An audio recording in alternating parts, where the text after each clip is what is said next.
Hello, Culture Matters podcast. I'm so excited to introduce you to our guest. Before I do that, here's a quote just for this episode. The tree that would grow to heaven must first send its roots down to hell. Friedrich Nietzsche. For those that know Nietzsche's work and that quote, it's about transformation, it's about growth, it's about renewal and redemption and inspiration. Our guest today was introduced to me by someone we love on the Culture Matters podcast, a longtime guest and friend of Culture Matters, the one and only Noah Ostroff, introduced me to our guest who went from a butcher to an executive performance coach, fitness expert, nutritionist, inspire of people all over the world. Um, Fraser Bayley, mentor, leader, helper. Um, I can't wait to have this conversation with you. Your story is inspiring, and I think so timely in a culture, which we can talk about. I have a million questions Yeah. where people are facing anxieties, Mm. facing labels and all of these things. But thanks for coming on the Culture Matters podcast. It's really an honor to have you on. Yeah, Jay, I mean, an absolute pleasure, man. And like you were saying, I think now, especially, men in particular in 2025, focusing on health, it's so much more than just getting abs. I tell that to people all the time. It's so much more than just having abs. It's a moral code. It's a compass. You're a walking billboard, and you're modeling to your kids. You're modeling to your people. And so, from that perspective, there's so many reasons to work at this. And one of the beautiful things, man, is like the work is never done. Like you never cross a finish line. And so, Mm. even if you feel like you're way behind, I know people that started when they were 60 and they've made massive Wow. strides. So, look, I'm here to just give a ton of value to your audience and just excited to dig into everything, man. I am curious because for those that are not just listening but watching on YouTube, you look like you've been built from granite out of the Mount Rushmore. I mean, we're in America, I so you're love it. New I love it. Zealand, right? So Yeah. I just want Yeah. to get an understanding. Now, it doesn't look, do you come out of the womb looking like this, or do you actually have to work towards it? Oh Because it man, might, like if someone doesn't know your story, they might think, yeah. No, it's one of those things where I feel like I've been doing this for about 20 years now, but one of the things that people will be pleased to know is that I don't think it would take 20 years to achieve what I have. In fact, "Hmm, what I tell people is this is the reason why getting guidance and mentors and being around people that have achieved the thing and sustain the result is good because you could create my result in a few years. But if you're doing it by yourself and you're guessing and you're sort of failing forward, it might take 20 years. So I've been doing this for a long time, and it's interesting because I'm going to be 41 in November, and I started in my early 20s. And early on, it was to pick up the girls, it was vanity metrics, it was all the typical stuff you would think. And I found that as I progressed, especially when I became a father, it became so much more than that, man. It became all about how do I create a level of energy and vitality and health that hmm, stands a test of time. And then the cool thing is that when you focus on that anyway, the physical result is a byproduct. I mean, you can sustain a really good physical result if hmm, you focus on the internal optimization, which I'm sure we can dive into a uh-huh." lot on this conversation. Now, you work with and have worked with entrepreneurs, Yep. executives. Our general public might think that they're not struggling maybe with Yeah. anything. These are Yeah. Yeah. people that are really successful in a more Yep. in a Western sense, right? With their Hmm. businesses, their companies. But like, what are the struggles that people face that have high performing Yeah. jobs or Man, this is a great question because people think, and I'm here to sort of dispel this myth that people think that someone who is a CEO or famous, because I like Coach Chris Daltrey, the famous musician, for example. I was just talking to him wow, just before this conversation, prepping him for a music video on wow. Friday and Saturday. Yeah, and people think, man, it must be great to get to that point, people that you know, Jay, where it's like they're at the top of like the hierarchy in their business, right? And people must think, oh, it must be so great to be at that level. It must be so much easier. They just have executive assistants that handle everything for them, and they have chefs. And oh man, they can achieve that result because they have all the resources. And I'll tell you, man, that first of all, you can't have someone train for you. So it really does, it still has to come from you fundamentally. You can outsource certain things, but you cannot outsource putting in the work and getting under the barbell. So that's the first thing. But the second thing is that, man, these people put their pants on the same way that you do. I've had conversations with Mm, guys that are like the head of big companies, and they still have their challenges. They still have their insecurities. They have their arguments with their partner. They have times where their kids are challenging for them. They have times where they get tempted to eat like poorly. And mm, I will tell you that even if you see someone that is you feel is like way ahead of you, they put their pants on the same way that you do. And so I would actually say you have more in common with a lot of these people than you actually think. And in fact, some of the people that are just starting out in entrepreneurship or coming from a different world entirely, you've had to do things by yourself. You haven't had the ability to outsource meal prep and all the different things that maybe they do. So you're actually in a better position because you've got that fresh work ethic that maybe that went a bit stale with them. mm, So I definitely think, man, in terms of the things that they challenge with, I would actually say that in many ways the problems scale. So as you climb, as you grow, your problems do scale. So they get bigger, mm, but you get better at solving them. And one of the things that I think they do really well is they're able to move through decisions quickly. So rather than thinking to themselves, oh, should I work out today or should I not? Or what's for dinner? You know, I've got option A, B, C, D. They just have option one. They're very like minimalist with the way they approach things. And so they'll typically wear the same clothes every day, or they'll do a lot of the same things mm, every single day. It's very, very monotonous and repetitive, but it's done intentionally. So I say that the people who struggle are the ones that still have not yet adopted that frame. So they may be climbing and they're mm, starting to learn, but they still want a lot of variety and they make a lot of small decisions that don't move the needle. And so I think mm. if you can, and we can talk about this as well. Like Yeah, yeah. I talk about them being these big ROI levers. So there's this 80/20 principle. And I would say that for most people, there are a few big levers that you can pull that will create most of your outcome. And the people at the top, they just get better at doing that. They just get better at pulling those big levers, man. Mm, that's powerful. Yeah. Well, where does because many of our listeners are entrepreneurs, Hmm. executives, or aspire to be in that position of influence, authority. Yep. How would you say those that you've worked with higher echelon view energy, the Man. value or the concept of energy? s- So one of the things I just talked about this today, where I said people will say things like, you know, time is your most precious asset. And I actually feel like there's a layer below that where energy management is your most precious asset because you can have more time. You can free up your time if you have VAs come in, virtual assistants, or you have a executive assistant come in, or your wife is helping with meal prep, or, you know, if you're a woman listening and your husband's helping with things, you can free up time. But if you are super low energy and you're getting brain fog and you're feeling exhausted and you're feeling anxious, all these things can be driven by diet. Um, it's really hard to achieve the things you want to achieve. And so I think to myself, what levers do we need to pull to make sure that your energy management is as good as it can be all the way through the day?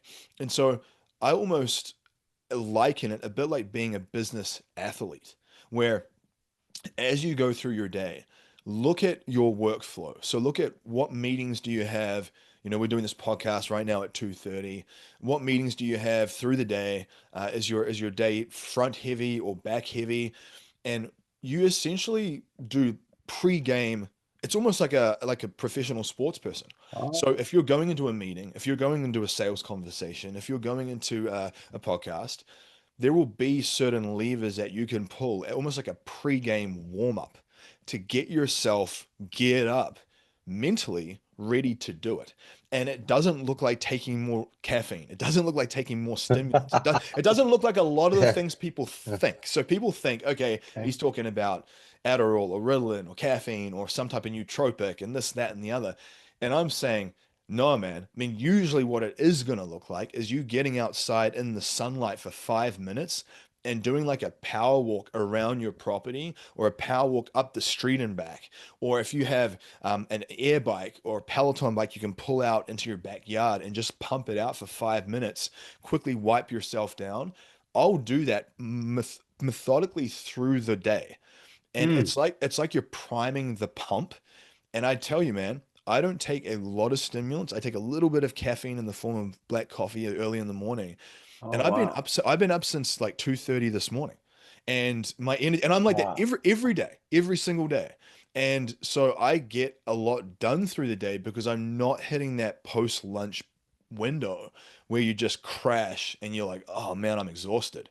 So long way to say, Mm. long way to Yeah. say that I really do think, man, that energy management, and we can talk about the mechanics of that if you want, Yeah, is sure. so important because you have to have, because otherwise what happens is you get to the end of your day and you're so exhausted, you give your family the leftovers. I always remember that. I had a guy to say that to me many years ago of like, when you are an entrepreneur, be very conscious about how you manage your state because your family are not here to receive the leftovers. And I thought to myself, man, that stings for some people, to think that they're pushing hard, they're trying to do their best they can, but they get to 5 p.m. and they're just annihilated. Who And gets the so, leftovers? Like pets or like homeless or yeah, no, it's yeah. like charity or something. Yeah, well, and think about the leftovers in the sense of like the energetic leftovers. So, Oh, yeah. when you're interacting with your kids or when you're interacting with your spouse, are they getting sort of a diluted, exhausted version of you? And I think that it's such a Wow. gift. It's such a gift to your kids, to your partner, to your team, when you can give them that really good, clear, vital, energetic version of yourself. How do So you that think that actually can affect anxiety in big. the So basically, man, yeah, to sort of talk about some of the mechanics. yeah. Anxiety and mood and energy. Think of your brain. Think of the chemicals in your brain a bit like the accelerator and the brake of a vehicle, right? So think of your brain as the vehicle itself and think of the accelerator like acetylcholine. Think of the brake like GABA. Now you got dopamine and serotonin as well, but let's just focus on acetylcholine and GABA. Most entrepreneurs, most people that are in our space typically are acetylcholine dominant. It's almost like part and parcel of the entrepreneurial brain. That sort of like squirrel mind, the ADHD type thing where you're Yeah. you're going a million miles a second. It can be a gift. It can be a weapon when you use it the right way. But if you have very low GABA production, you're basically all gas and no brakes. So imagine if you were just like driving around all gas, no brakes, you're going to crash. And basically what that feels like is it does feel like heightened anxiety because everything's revving at a higher RPM. Like your system, your heart rate, your blood pressure, your brain, it's all revving at a higher RPM. And so that flow state, like if you've ever got into flow where it's this creative state where you just feel like everything's coming together perfectly. And flow is sort of a combination of just enough accelerator and just enough brake. And what I find for most people is that with all the stimulants they use, Adderall, Ritalin, caffeine, so the stimulants cause more acetylcholine production, but then also their diet. There'll be things that they're doing in their diet that they don't realize that are affecting GABA production and affecting neurochemicals. And so you're in this state where you have a lot of activity going on. There's a lot of RPMs. And so that's when you feel anxious. That's when you feel irritable and anxious. And that's when you start to hit that burnout point, because there's only so long you can be operating at that high RPM before you start to hit a burnout. And so I would say, man, in general, they're all connected. And so even things in your diet, like your dietary choices, supplements that you take, your lifestyle through the day, all have an effect on the chemistry in your body, and that will literally affect like how you feel. So Mm.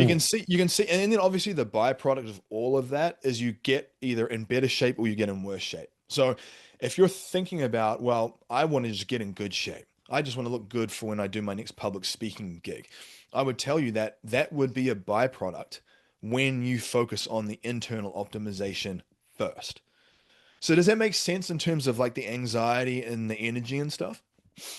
Yeah, and I am curious about what you from working with clients over the Hmm. years. How Yeah. is the idea of anxiety, the concept of anxiety, Yep. become more and more prevalent, Yeah. or Oh man. stabilized, or what's your views on that? Because our, I would say culture today, right? Is it more great prevalent? question, man. Great question. I would say, and so from a global macro perspective, I think in general, people's anxiety has gone up just because I think a lot of people that are listening to your show, they're more savvy, they're more aware of what's going on. They probably have a like one foot in the door of like the global markets and the real estate space and geopolitical stuff happening in the world, and they're seeing all this like intense stuff happening, and then they're like still trying to parent and navigate like entrepreneurship.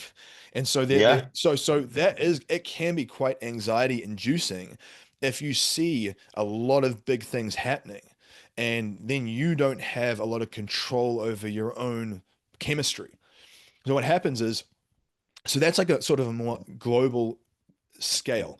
From a micro scale, like if someone is doing the work, I often see really good improvements in mental health, if they pull the right levers. And I say this firsthand, Jay, where 10 12 years ago I was diagnosed, well, and before that, 20 years ago. So I was diagnosed with bipolar depression, severe social anxiety, and ADHD. And I was heavily medicated for Yeah. all of them for 10 years. 10 Now, years. yeah, so now I've been psych 10 med years. free for 12. So that's why this, Wow. yeah. And so I That's say, amazing. dude, my anxiety used to be so bad that I literally quit a psychology and law degree at the University of Auckland in my second year with student debt. I quit because I had a panic attack on the bus that would take us into campus. So my anxiety was so bad that I literally could not muster the will to keep going to study and walked away from second year law and psychology. And so it was very, very bad. It was very intense. So everything that I share with people, I share it from first hand experience.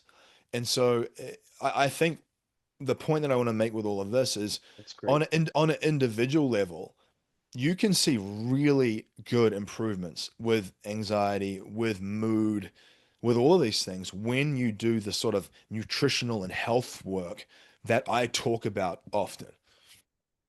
I want to tell you, you wouldn't know, but and some of our audience may not know, my Hmm. biological mother Hmm. lost custody of me Wow, man. in an episode of Wow. what you're talking about. Actually, that Wow, wasn't man. part of my biography. I don't even think we'd have Yeah. the show, or I'd What be who I am today. And what did she struggle with, if you don't mind me asking? she thought the mafia, at least the paperwork said this, that the Yeah. mafia was chasing her Wow, man. and her son, and she It's brought me almost to a like some police type of almost department. psychosis or something, right? Yeah, it was, and Yeah. she had bipolar and Yep. Yeah. schizophrenia, but schizophrenic, that can evolve. They all, That's complicated, but you know what's interesting, Jay, is they often kind of like in a family, you often notice that people will have a lot of these things together. yes, yes, yes. They group. And what I would say also is that in a way, like you might think to yourself, okay, I'm at a disadvantage because my mother obviously had these issues. I would actually tell you, man, that it's almost like a sword. Like if you learn how to wield the sword properly, you can be a warrior. You can be an absolute warrior. And I would say a lot of entrepreneurs are like that. A lot of entrepreneurs have highly addictive personalities.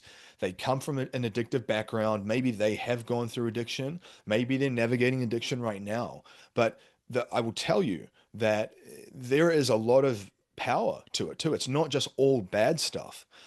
So if you feel like you're really anxious or you've got addictive tendencies or you're dealing with like bipolar or mood disorders, you can actually harness a lot of that, like I did, and make it a very effective weapon. I want to acknowledge you. And one of our guests, if anyone's listening to this, has Jonathan Haddad. Hmm. Jonathan Haddad has come Yep. on the show about, I would say, I think 3 times. And he's been open and vocal about how his superpower of what you're sharing with us Yeah. is one of the most successful people Oh, in his generation. I just want to acknowledge Jonathan. And yeah. I do have a question on personal standpoint because I know a lot of successful people and many of them have faced or what you're talking about, okay, and Yeah. but not all have shared openly with Hmm. the world. Yeah. Yep. um was there a time where you questioned whether you wanted to share your personal story, Yeah. and like how did you process work through that, and then like what's the fruit from that, or has the Mm. because when I was That's a preparing good for this question. I was, yeah, I'm curious about, because I was taken by by your story. So Yeah. my question is, what? Because maybe some of our listeners Yeah. are on the fence Hmm. of, because I just Yeah. think of it, Jonathan Haddad, who I think would be very proud that I'm mentioning his name. He's been on the show numerous times. Yeah. He said what you just said, and he's such a Yeah. successful guy. So Man, yeah, the this two this is parts. this is such a good question, man. It really is. And I think that the way I think about this is that especially if you are successful, you have aspirations to be successful, you can build so much relationship capital with people by sharing your scars with them. Like you don't have to share it in a negative, disempowering, woe is me kind of way. You're sharing it from a place of, hey, I'm more like you than you think.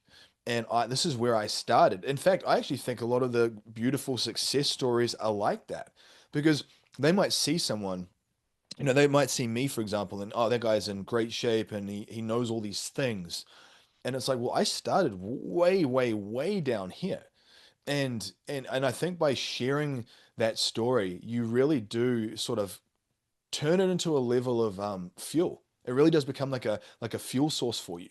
And so I would say that there were a point early on when it was really fresh and I was going through it, where it was quite challenging to be vulnerable about it.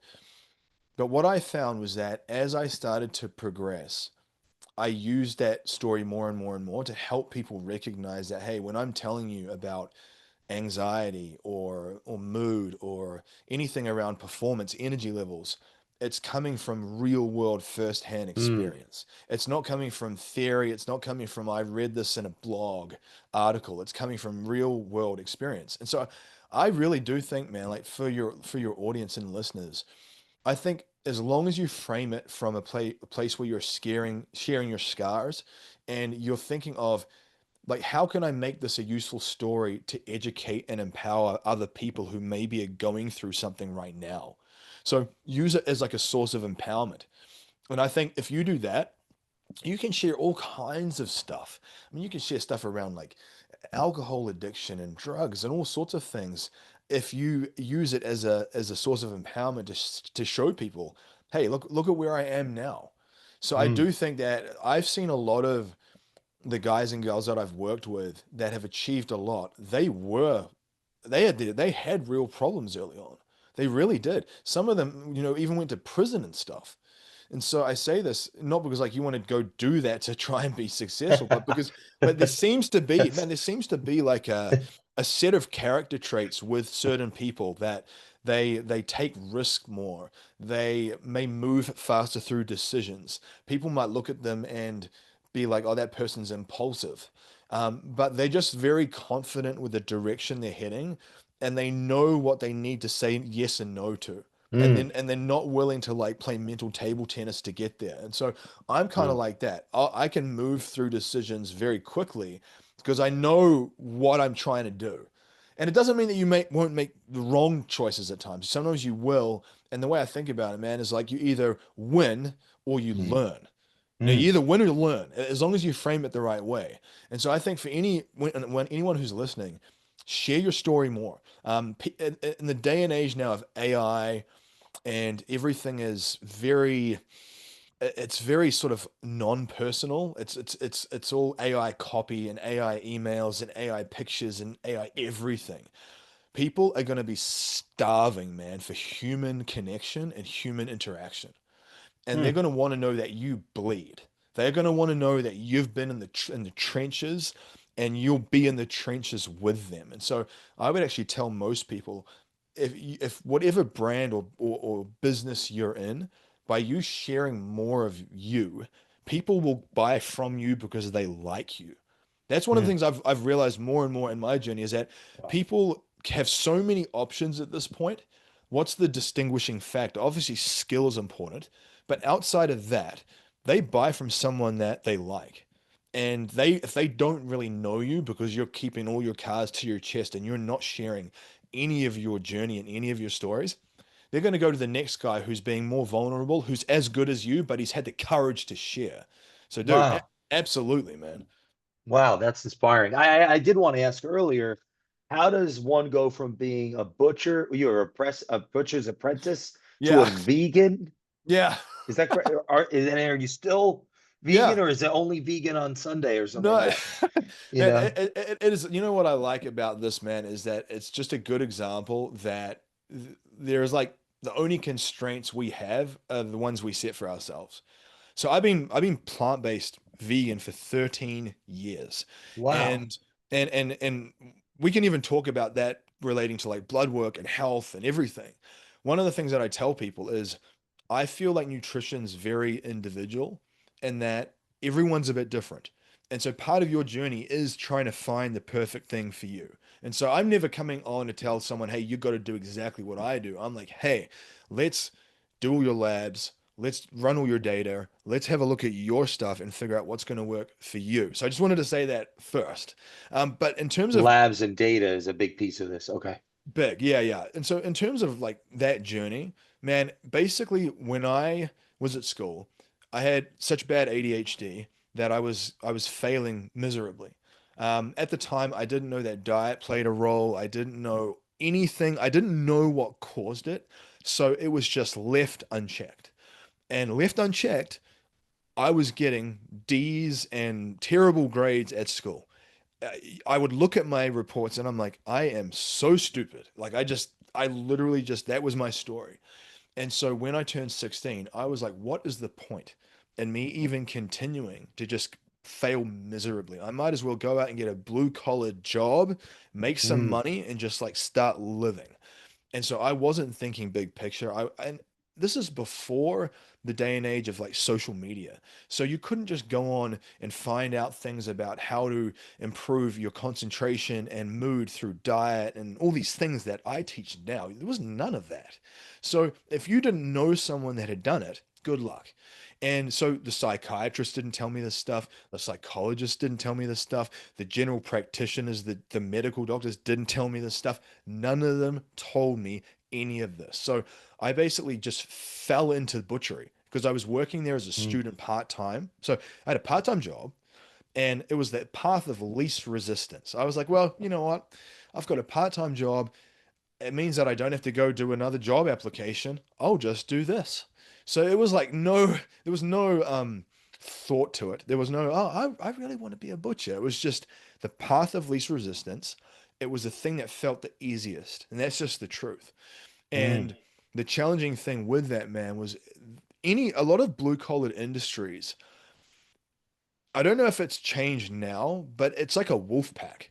So if you have like a company and like a construction crew or a roofing crew or a butchery crew, it might be different now, but back then it was like a wolf pack, like a hierarchy. And so you come in, you're the apprentice, you're at the bottom of the totem pole.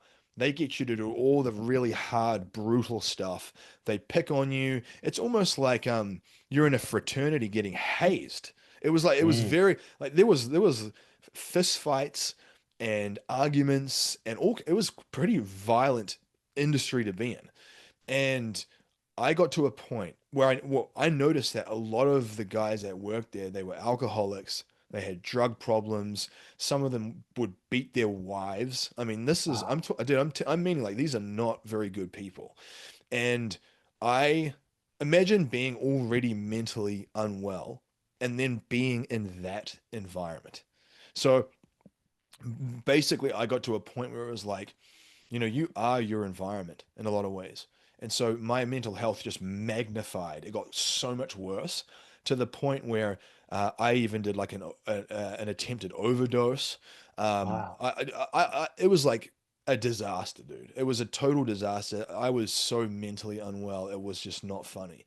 And I remember getting to a point in my journey where I would wake up every morning and my alarm would go off and I would just cry because I hated my life and my job so much. And it was so depressing. And I would like lay in the bed and I would smoke a cigarette in bed at 4 a.m. in the morning um, to wake up to then go to this job I hated. Wow.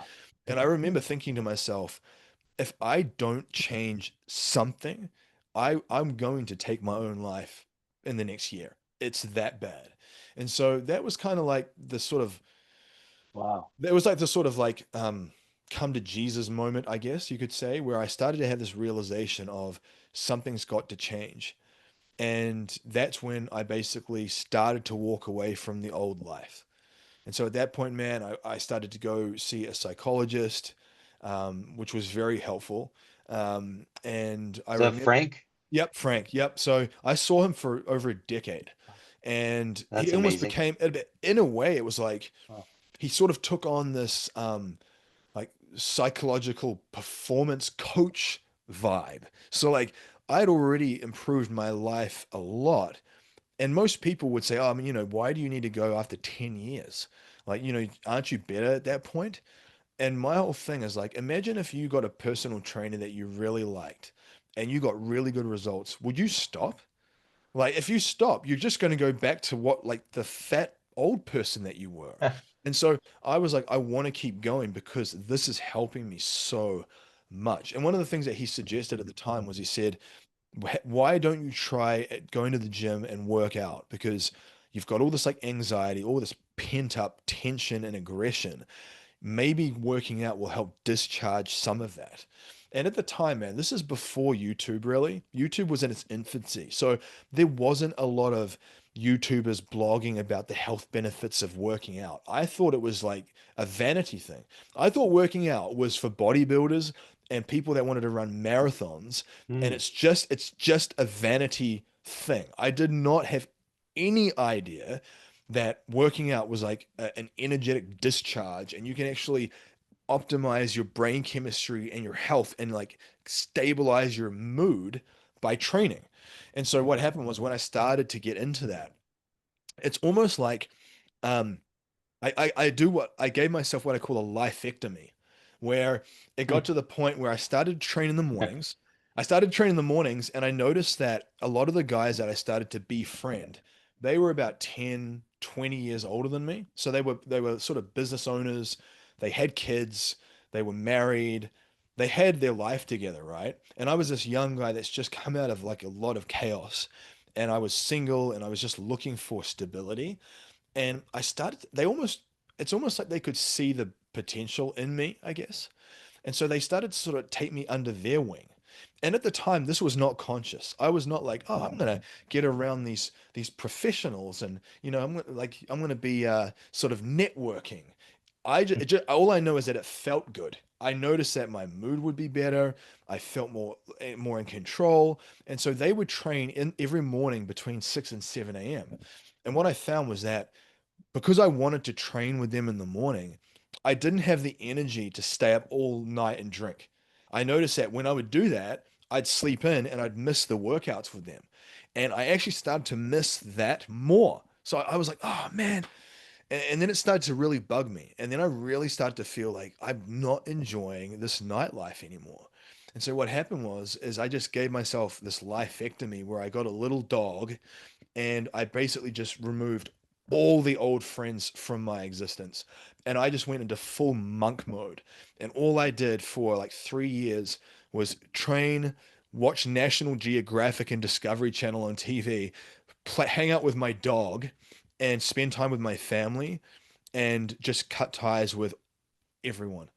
And I think a lot of people, they might feel radical to people, but man, when you've been in like this really dark place where you can see that the people around you are into drugs and they're in and out of prison and all these things, you don't have much of a choice. And so that was really where the trajectory changed. At that point, man, I started to get into health and fitness more and more and more. I even did like a little charity campaign event, like an unofficial world record on leg press, Mm. where I was raising money for Wow. this little charity thing we did called Life Beyond Pain. And I was like in local newspapers. So I was turning my story into something, right? So like we talked about before, I decided to use my story as a catalyst. And what I Mm. found was that it really made me want to do even more. And at that point, that's when I thought to myself, what do I want to do? And it wasn't this perfect trajectory up, right? So, like, when I told you I went back to study at college and I had the panic attacks and stuff, this was during that time. So Mm. what happened was is I started to get better. I started to improve the way I felt, but it wasn't like this perfect like trajectory, right? It was like up and down sort of going on the way up. But what happened was I noticed that when I stopped drinking, my anxiety came full force. So I'd been drinking up until this point, even while I was working out, and it was almost sort of unknowingly managing my anxiety to some capacity. But it was like holding a beach ball underwater. Wow. And when I stopped, I stopped because I wanted to get better results in the gym because I knew that all the calories from alcohol, the inflammatory effect and the hormonal effect all of that has is not good. And so I was like, man, I want to get in better shape. I want better gains. So I was thinking about the gains. And so I stopped Mm. drinking the alcohol from that perspective. I did not factor in the anxiety like exploding up. And so what happened was as it went through the roof. That's when I stopped going to that study that stuff. And for about 6 to 12 months, I was pretty much like housebound, just trying to work through my own life. And then that's when I got to the point where I'd done enough of like the work and the learning and doing more and more of the right things with my diet, Mm. with the supplementation, with the lifestyle, that's when I went back to university again to study nutrition and human structure and function, which is kind of like physiology. Yeah. And this was the first time in my life, man, that I actually passed something. I mean, think about this. I'd failed Wow. miserably. I'd failed miserably in high school. I'd failed epically with this 2 year thing with psychology and law.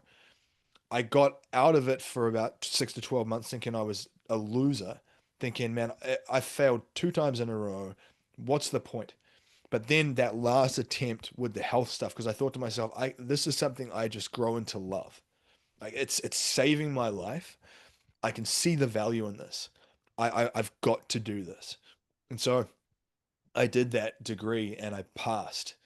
And even then, man, I didn't even pass with Wow. flying colors either. It was still like hard fought. Dude, everything in my life has been hard fought. None of it has come like on a silver plate. It's been like in the trenches warfare. But I think looking back now, that's what's made me so good at what I do now because I've Mm. been I've been in trench warfare for 20 years. And so I can handle anything. And just the way that I've learned how to manipulate and control my own chemistry and psychology and my own physiology to manage that trench warfare. Um, it's been life changing. And so obviously doing all that learning and just like trial and implementation and testing and just constant, um, really gave me this very deep skill set where now I'm the guy that I'll often have medical doctors come to me to ask me about nutritional health related stuff because they have people that they don't know how to help. And so people will think that a medical doctor is like the upper echelon of like health. And I actually feel for a lot of them because a lot of them, they go to medical school and they have about 7 hours of nutritional study and a Mm. PhD and a full doctorate. And so they're completely unequipped to know how to help people from the root. And so, Wow. man, I tell you, dude, like the long-winded way to say that's basically where I've come from. Like, you said butcher to sort of plant-based vegan stuff now with everything I do now. That's like the journey. What do you say to someone that wants to quit right now? Man, I one of the things that I love, and so I've had a number of students who are former special operators, so SEALs, Rangers, Green Berets. And so like I've sort of in that ecosystem with those guys. So I've talked to them, I'm friends with them, and a lot of them will turn me on to different podcast episodes and different people to follow. And there's one guy, his name's DJ Shipley, and I watched him on the Sean Ryan show. And if you have not seen Sean Ryan and DJ Shipley, man, I tell you, it will drop, your jaw will drop. And one of the things that he said was that he would look in the mirror and he's like, and he would say this to his SEALs, people that are like been shot, people that thought they were going to die. He's like, one more day. Then you can make the decision. If you want to quit, you're not quitting today. Sleep on it and then do it tomorrow. And then when you get to tomorrow, don't do it on that day and you sleep on it and then go again. Ed Milet calls it the power of one more. And I really do think there's something to that of like, I would say if someone is in it right now and they're like, man, I am struggling, I do not know what to do. I would say, first of all, like breathe and go train. Breathe and Mm. like discharge some of that tension out of your body first. You have to go train before you make any decisions. That's the first thing. The second thing I would say is think about like what is a resourceful way to start to solve this problem? Like, what is the next best step? How can you use this to actually improve your situation? And so for me, when I ask myself that question, first I would go train. And then I would think to myself, when it comes to like business building and like building what I'm trying to create, I would think to myself, there are people out there right now that need my help. There's guys out there that are struggling. They're 20, 30, 40 pounds overweight. They might be on a bunch of medications. They've just got their blood work back from the doctor, and the doctor wants to put them on blood pressure medications, a bunch of stuff. Or they just feel disconnected from their spouse and their kids. They're exhausted. They don't feel appreciated. They feel like they're working their butt off, but they're not getting the recognition. And so they're wondering what the hell's the point in any of this? And I would say, like, that's when you want to think to yourself, like, that's where I come in, and I think I know things that could help that person. It's my obligation to share what I know to the world. Otherwise, that person might quit today. And I tell you, man, when you sort of take this like holy journey and think to yourself that you are good at certain things and you have a duty and an obligation to the people around you to rise up and share that because someone's going to quit today and you could save them from that. Dude, all of a sudden you don't even have a choice. You don't have Mm. a choice anymore. It's mandatory. The decision's already made. And so I just think of it in terms of like a non-negotiable, dude. It has to be like you have to give yourself non-negotiables. And I would say being around people that think this way. So like if you're around a bunch of people that cut corners and make up excuses and sort of complain about stuff, that's not a good nurturing environment to kind of grow in. So I would say get get into mastermind groups, listen to podcasts like this, get mentors, get people into your life that will push you and help you realize these things. So I Mm. tell you, man, like it's so much more than just a diet. It's so much more than just a workout. It really comes back to like what's going on in here first, you know? Mm. What now on the nutrition side? Yep. You mentioned blood work a few times, Yeah. or data. What does that mean to the lay person that's Yeah. listening to? They're thinking blood. What do you mean that? Yep. Blood Great work. When's the question, man. last time I did that? That was for like Yeah. a procedure or something, he said. Yeah, dude, that's a real good questions, man. Really good questions. So with blood work, for example, typically most people would know blood work as, you might go to your primary care physician and they'll run a lab for insurance, or they'll run a lab just for like a yearly checkup. You go get your yearly checkup, they'll run a few things, they'll be like, oh, let's get your blood work done through insurance, and you just go get that done. That's pretty much like the extent of like what most people do and think. What they don't realize, and generally speaking, your primary care physician will run like your cholesterol markers, maybe your blood sugar, your immune system markers. They'll run some basic stuff, but it's definitely not comprehensive. Like, it's not comprehensive. Insurance companies don't want to pay for comprehensive. They want to do the least amount to make the most money. So they're not going to run a full sex hormone breakdown, thyroid metabolism, all these things that you should know. They're not going to do it. And so Mm, what happens is, if you go get that done through your primary care physician, they'll look at it and they'll just go, oh, well, everything seems normal. Or they'll say, oh, you got some stuff here that's not very good. We'll probably get you on some statins for the cholesterol. Maybe you need to take some blood pressure medication. So they'll either medicate you, or they'll just go, everything's kind of normal, and that's it. So the first thing is that the normal ranges in blood work are really wide.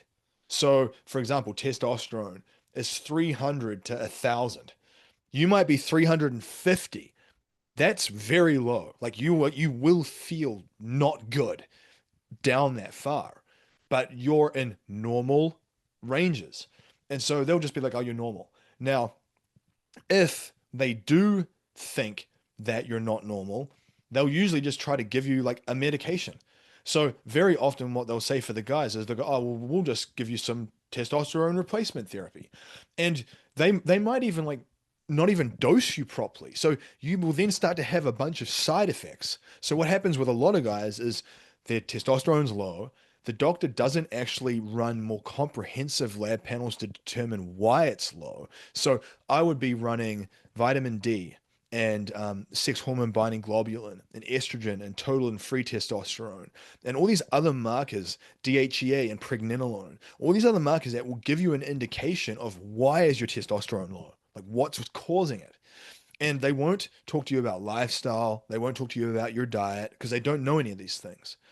And so the reason why blood work is so important is because think of it a bit like a blueprint. It's like your own custom blueprint to know what your diet should look like. So if you have certain numbers that are really high and certain numbers that are really low, there will be certain foods, Jay, and certain supplements that you can use that are different from the next person that will improve all of those numbers. When you do that, those numbers improve. That's how you get better energy. That's how you reduce anxiety. It's how you lose more body fat proficiently. It's how you build more muscle quickly.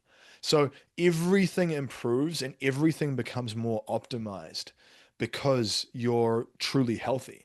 So, but quickly back to my point is that a lot of physicians will then dose someone with testosterone replacement therapy poorly. And then they start getting all these issues with their blood pressure and their estrogen. And so they start having to take a blood pressure medication and an estrogen blocker and all these other things. And it's like a medication from medication from medication. And you just become this like walking subscription for big pharma, basically. mm, And it's ridiculous. And so you don't need all those things. Like, I say it from the perspective of solve problems in the right order. And what I mean is, like, you get a comprehensive blood panel done, and what you can do is you can then pinpoint, okay, like, what are the foods? What are the foods that I should be adding in? What are the supplements I could add in? What are the lifestyle things I can change to improve all of these different numbers? And that's your data. Like you just mentioned, the data, that's part of your data. Now, other parts of your data might be like a food sensitivity test. So if someone's getting a lot of digestive issues, if they're getting bloating, gas, constipation, diarrhea, I would actually say these are very common, by the way. It's not something that a lot of people talk about because it's embarrassing. I talk about this to all my people because it's really, really important to understand what to change in their diet. Like if you're getting a ton of constipation or a bunch of diarrhea or a ton of bloating, it's miserable. It's really miserable. And like anyone who's had a lot of bloating will know you don't want to move. You don't want to do anything. You don't want to train. You won't sleep well. You don't want to play with your kids because like you have a ton of gas. And what happens is with a food sensitivity test, it will give you an indication as to what foods are triggering the negative response in your body. So, one of the common things that people will do is they'll go, right, I'm motivated. I want to go do 75 hard. And they'll just be like, what's a good diet? Oh, it's like a Mm. keto or carnivore or a vegan. And they'll just pick one, right? But there's no like method to the madness. Yep, yep. There's no like due diligence really. They're like their friend just said, "Oh man, I did this one. You should do this one too." And what happens is they do that thing and they get a bunch of like uh, negative digestive issues, or they might get a bunch of like brain fog or anxiety because food sensitivities isn't just gut related. It can be ADHD like symptoms, it can be anxiety. So, and sometimes, Jay, some of the food sensitivities are things that are common foods that you think are healthy. I've seen sensitivities to everything from eggs to dairy to wheat to soy to red peppers to blueberries.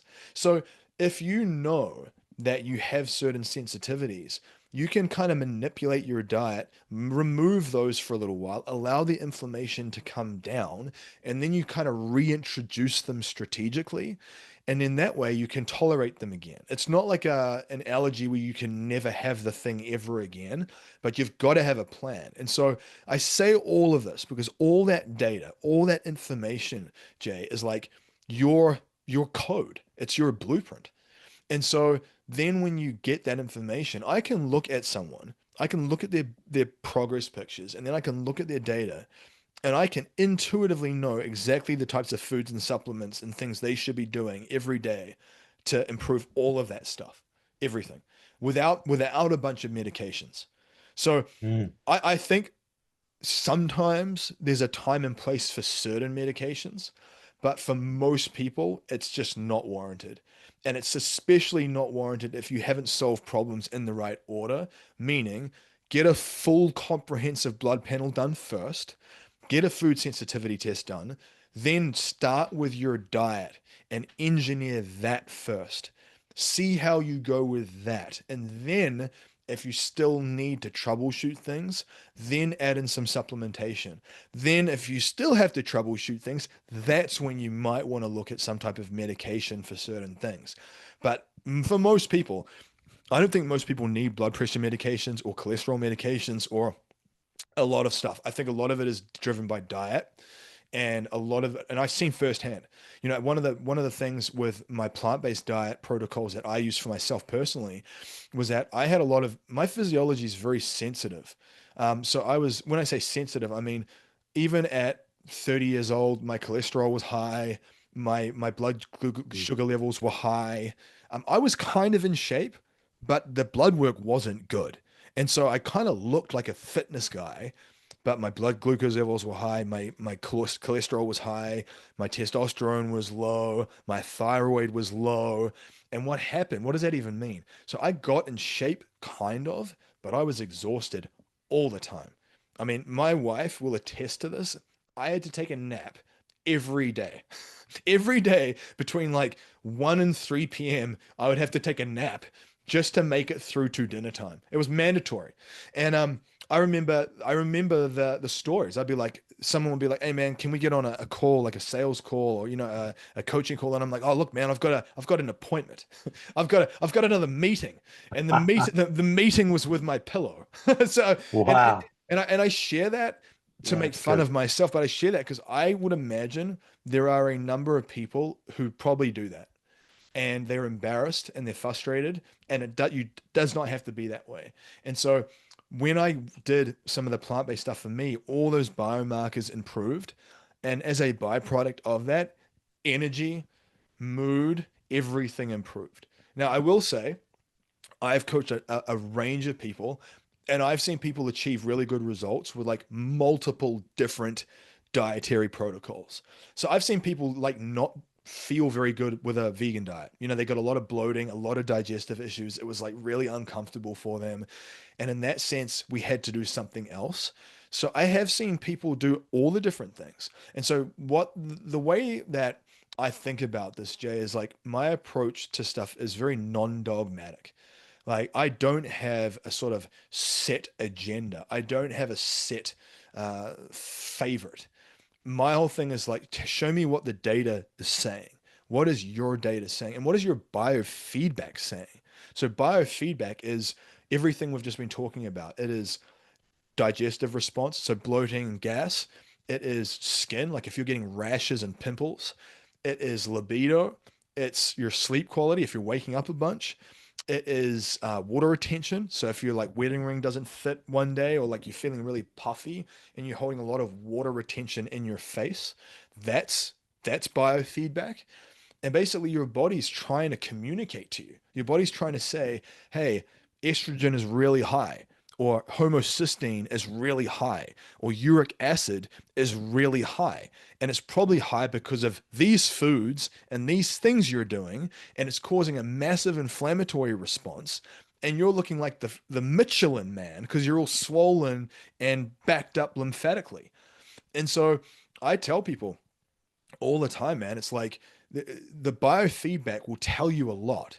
And so to sort of answer your question, the blood work, the data, and the biofeedback, that's the difference. That's the difference. And like when you can start to decode that stuff, you actually realize that you have way more control over your anxiety or over your disorders or your diagnosis than you ever thought.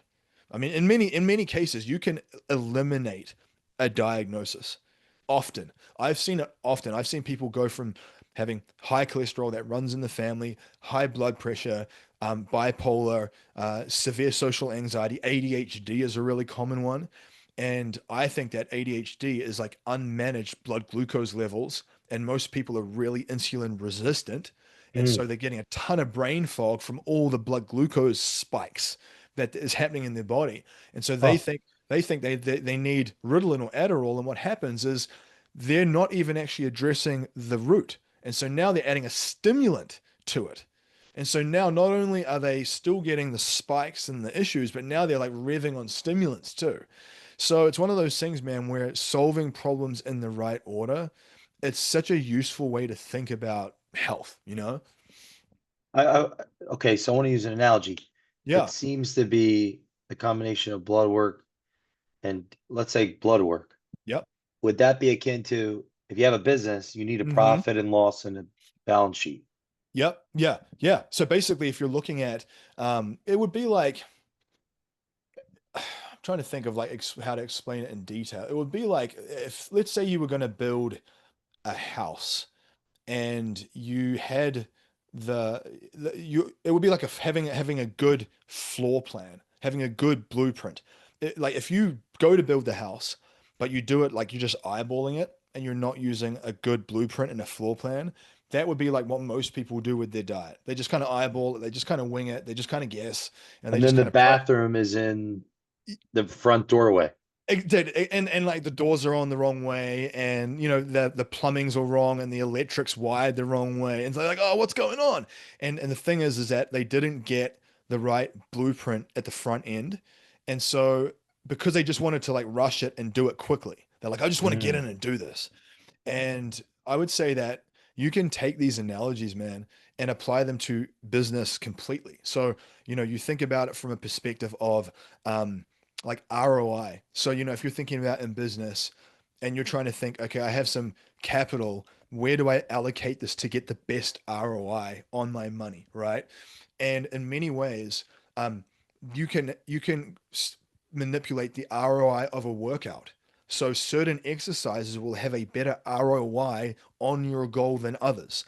Certain foods have a better ROI towards your goal than others. Certain supplements have a better ROI. And so it's a spectrum. It's not good or bad. It's where on that ROI spectrum is it?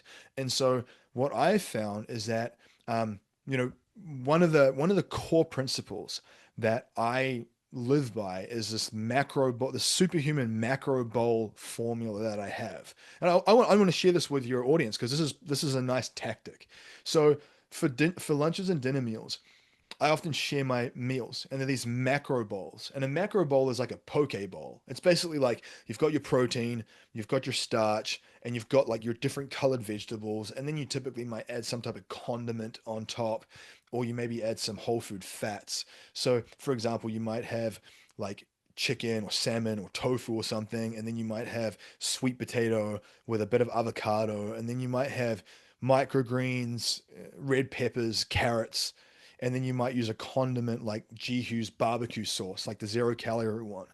And that macro bowl, it has a higher ROI than if you were to just eat your standard like tilapia and broccoli bodybuilding meal. Much higher ROI. What does that mean as an ROI? Basically, think of every different colored food as being representative of different vitamins and minerals. So red has a certain set of minerals and vitamins. Orange has a certain set of minerals and vitamins. Green has a certain set. Even within green, some things are better than others. So microgreens, for example, are much more rich in nutrients than like a whole head of broccoli. So I want to consume colors and I want to consume things that are very nutrient dense, like the microgreens. When you do that, you're getting all these vitamins and minerals that come into your body. And basically to function, just to operate like a business athlete, like to do all the things that we want to do with our life, your body needs a certain amount of fuel. It needs a certain amount of like substrate. Like, you think about it from a perspective of if you want to build a house, you're going to need a certain amount of wood, concrete, rebar, drywall, that type of stuff. You need a certain amount of substrate to build and regenerate and keep your body functioning at a high Mhm. level.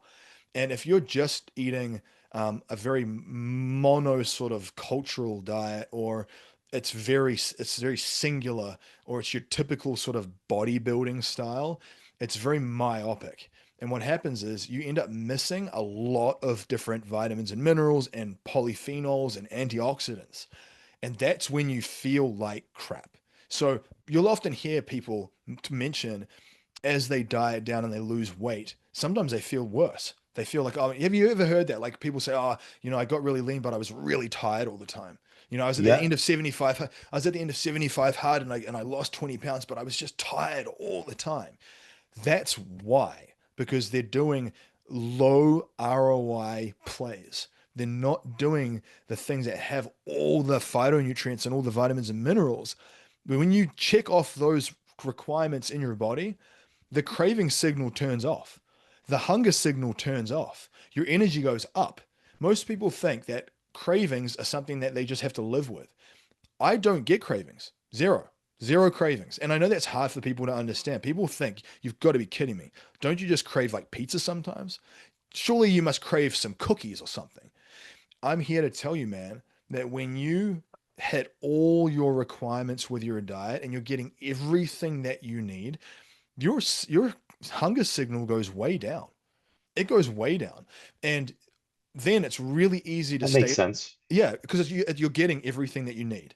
Now, obviously, there's a whole argument around emotional eating, and there's an emotional component too, which you need to like address. But outside of the emotional stuff, from a like a like a science-based physiological standpoint, a lot of cravings are vitamin and mineral deficiencies. And so, That if makes you, sense. for example, like for the ladies, if they crave chocolate at certain points in their menstrual cycle, like a lot of the guys' wives might, that's magnesium and iron loss. So through the menstrual cycle, you lose magnesium and iron. The body then sends a signal, we need to find those minerals, and you get a craving for chocolate. And that's one example. Another one is if you are getting a lot of salty cravings, like, oh man, I'm really craving salty foods. Part of it might be you're all of a sudden started to train more and you're sweating a bunch. You're sweating a lot. Hmm. You're losing a bunch of electrolytes and your body needs more sodium. And so it's like sending that like signal. Now, if you add minerals like concentrates mineral drops or element minerals to your water, or you use spring water that which is already natural occurring minerals, um, you turn off that signal. So you don't even get the craving for like chips, Pringles. You don't even get it. So, dude, I say all this because this is the stuff that I feel like would take someone who's doing pretty bad and make them really good, or take someone who's already pretty good and makes them like a category of one, like such a beast in Hmm. everything that they do.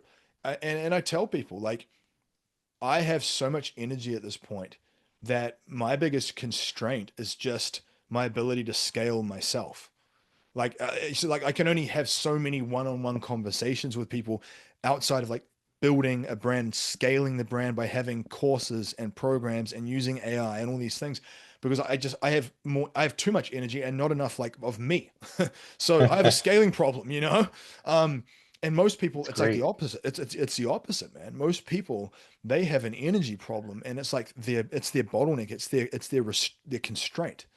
So I know I'm throwing a This lot is at you. great. How Yeah. about the entrepreneurs that are the highest performing people you've come across? Hmm. How do they view their advisory board, their nutritionist, their fitness expert, their Yeah. trainer, how do they think Hmm. about? This is good, man. Yeah. So it's interesting because you're going to get a couple of different types of people. You get people that come in and they might be like an executive or a business owner, but they're out of shape. So they're overweight. They're not really health conscious at all. And they're usually they don't prioritize their health much. So they're almost doing it out of a sense of like duty and obligation. They feel like they have to. They're scared they're going to have a heart attack. They're not really like truly like into it. So they cut corners. Hmm, They don't actively think about like treating like themselves like a fear versus hope? yeah, man. So it's like fear driven, but they're not really committing themselves. So they just kind of cut corners. They just hope that they can outsource everything to someone else. Um, and with those people, they have to go through like a real shedding process where you have to have often like some heart to heart conversations about that they might be really good in business, but they suck when it comes to their health. And you have to be carefrontational, and I've had to learn Oh, I this in like my own that. I've had to learn this in my own journey where especially when you're dealing with big egos, like some of these guys, like they are ego driven, they're sort of type A personalities, they're go-getters, they're really good at certain things. And so they really struggle to be vulnerable or talk about the things they're not good at. And so for me to come out and just like blow them out of the water with like a direct piece of feedback around their weakness is hard. It's like it's a real lesson in like being a student and humility. Now, some of those people will get through, man. They will get through and they'll have the massive transformation. The ones that don't, they'll keep like doing the silly stuff. They'll keep wheel spinning. They'll keep farting around. They'll often be the ones that just look for a pill. So they'll take blood pressure medications. They'll do a bunch of stem cells and peptides and everything under the sun. They just throw a bunch of crap at it, and none of it really works that well. They still don't look like they're healthy, and they're spending tons of money on a bunch of gimmicks. And you have to really call them on that. Now, you do have another type of person that is more of like a business athlete. So they're a business person, but they do value their health. They are a bit more health conscious, and they do have like a sort of a health advisory board. They Hmm. think, in a business, you might have a CFO and a CTO and all the things, right? They have their own team. It's almost like they're like a pro sports person. Like with the NBA or the football, you got Tom Brady or whatever, and he's probably going to have a chiropractor and a physical therapist and a nutritionist and a masseuse, all those things, right? These people are very much the same. They very much adopt that mentality, and they understand that when they're healthier, they think more clearly. When they're healthier, they have Hmm. more energy to go all through the day, through all their meetings and not burn out. When they are healthier, they look better. And so they can get on camera. Like that's one of the things that I tell guys is like whether people admit it or not, people will become progressively more self-conscious about the way they look if they know they're gaining some weight and they don't look like their old profile picture. You know, they know that. They know that. And so my whole thing is I say, look, think of yourself like a walking billboard. The way that you look, when you walk into that room and you show up, when you walk onto that stage, or when you have that podcast interview, like people can tell if you're inherently healthy or not, literally just by the way you look. And that sends a subconscious message. It sends a message of, is this person organized? Does this person value their health? Are they do they cross their T's and dot their I's? Um, I really do. It doesn't mean that you can't be good at something and be unhealthy. I mean, Elon Musk is a good example, right? But what I would say is that I would imagine that someone who is good at something, if they got healthier, they would be like a savant. They would be even better at the thing because now they're really high energy and they're really mentally clear. Whereas maybe they were just running on raw talent before. And eventually that does kind of decay, it degrades. And so I definitely think that you got that second type of business athlete, and they recognize that they want to be that walking billboard for their brand because when they walk into the rooms and they're talking and having meetings and interacting with people, they understand there is a power to that influence. There really is a power to that influence of like positive persuasion, where when I've gone to speak at events and I walk up like and I'm meeting people, I can tell with like my energy and my frame that I take like a dominant position. I can tell. And if you talk to any guy who sort of is a business athlete and they're good at what they do, they'll tell you that. They'll tell you that like with those two things together and and you use it for good. Do you know what I mean? Like you're not like trying to manipulate people and like take advantage of people. You're using it for good to try to like bring good people together to help people achieve their goals and dreams so you can achieve yours. So that's definitely the types of people you get at the higher level. It's a wide range, man. It's like humans in general. It's like a mixed bag, you know? Yeah. In closing, I would love to learn about the Anomaly project. Yeah, yeah. So basically, man, like with the way that I coach and everything that I do, um, initially, like I said to you, it was a scaling problem. So there's only so much one-on-one concierge stuff that I can do. So I thought to myself, why not look at all the common patterns and trends that are out there and reverse engineer some type of signature process that's got nutrition, it's got supplementation, it's got training, it's got lifestyle, it's got support, and run people through that. And so my Normally project signature course is a 6 week process where they do that. And then basically you sort of ascend the ladder. So you might go through that, and then you do my business athlete blueprint, which is like my 12-week elite process. And I built my own GPT. So I built my own health based GPT where I spent probably 30 hours prompting it and just really refining it. So when I take your blood work, Jay, and I dump it into this model, it's going to give me like unbelievably accurate, sharp protocols that are like Mm, very, very nuanced. I can take your pictures, I can take your blood work, I can take your food sensitivity test, I can take your intake form that maps out your lifestyle, your routines, your workflow, and it literally takes all that information together and it processes it into the perfect blueprint. And so obviously the implementation is the important part. But yeah, man, and then at that level, a lot of what I do is just like high level concierge consulting. Um, and I tell you, man, like I love it. It's one of those things where it's very taxing if you don't pull the right levers because you're dealing with people's emotions. Humans are not just like some science experiment in a controlled environment. You know, like they have their own challenges, their own hangups, their own addictions and issues. And I will say, you really do get to know people on an intimate level. Like a lot of the guys that I work with, like I know them probably better than anyone. Um, so in a way, it's a blessing, man. It's a blessing to see people like just walk this path and go through these things. But yeah, that's essentially sort of what it all looks like, man. mm. So I yeah, did want to ask you too, what role has Lauren and your family played in this journey and uh, I guess elevating your clients and your Yeah. Sorry, I just got to plug in. I realized my battery was about to go. Damn, just caught it. Anyway, yeah. No, I mean it's been amazing, man. I mean, so I have a 3 month old son, Xander, and I have a Wow, yeah. congratulations. Thank you, man. So we got a newborn. That's another reason why I talk about this stuff because it's like just to Wow. keep up with like staying on top of being a father or a mother with like young kids. It's important. So our daughter Zia is 7, and I've been married to Lauren for 13 years. It's funny, man. I was in New Zealand, and I met her through Facebook, through some Facebook like fitness coaching groups, and I still was dealing with anxiety, and I had a choice. Do I stay in New Zealand and always wonder what if, or do I like face that anxiety head on and I just go? And dude, it was like the life-changing moment. And so I got on a plane. I had no idea what was going to happen, and the rest is history. So we've been married now for 13 years. We have 2 kids, and we've been doing all this stuff. And so I say that because it's like the happy ending type thing, at least with this, you know.